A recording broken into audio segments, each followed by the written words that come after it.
नमस्कार, मी मृणाली पिळणकर. तुम्ही पाहत आहात LS मराठी. पाहुयात काही महत्त्वाच्या बातम्यांचा वेगवान आढावा. नीट यूजी परीक्षेसाठी आता 15 मिनिटं जास्त. विद्यार्थ्यांच्या सुविधेसाठी NTA कडून महत्त्वाचे बदल.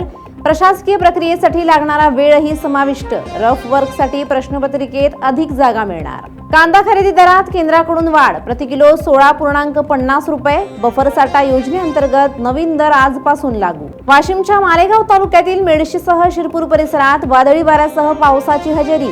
अनेक दिवसांपासून प्रचंड उकाडा आणि वाढत्या तापमानाने हैराण झालेल्या नागरिकांना मोठा दिलासा. यवतमाळच्या टाकळी येथे वीज कोसळून मेंढपाळ विलास तुमराव यांचा जागीच मृत्यू.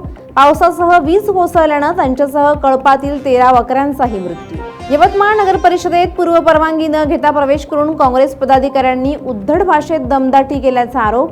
आदिवासी बांधवांच्या वतीनं तीव्र निषेध आंदोलन. जिल्हाधिकारी कार्यालयात मोर्चा. काळ आला होता पण वेळ आली नव्हती. बडीपारडा टोल नाक्याजवळ ट्रक पलटी. स्थानिक युवक आणि 1033 रुग्णवाहिका कर्मचाऱ्यांचं धाडस ठरलं जीवदान. दोघांना सुरक्षित बाहेर काढलं.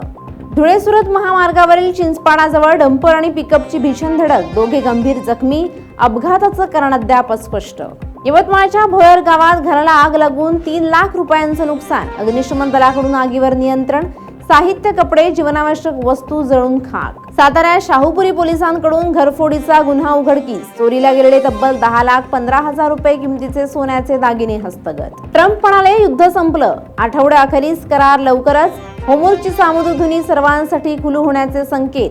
इराणची मात्र सावध भूमिका. करारात काय हे गुलदस्त्यातच. या होत्या आताच्या घडीच्या काही महत्त्वाच्या बातम्या. अशाच महत्त्वाच्या बातम्यांसाठी पाहत रहा LS मराठी.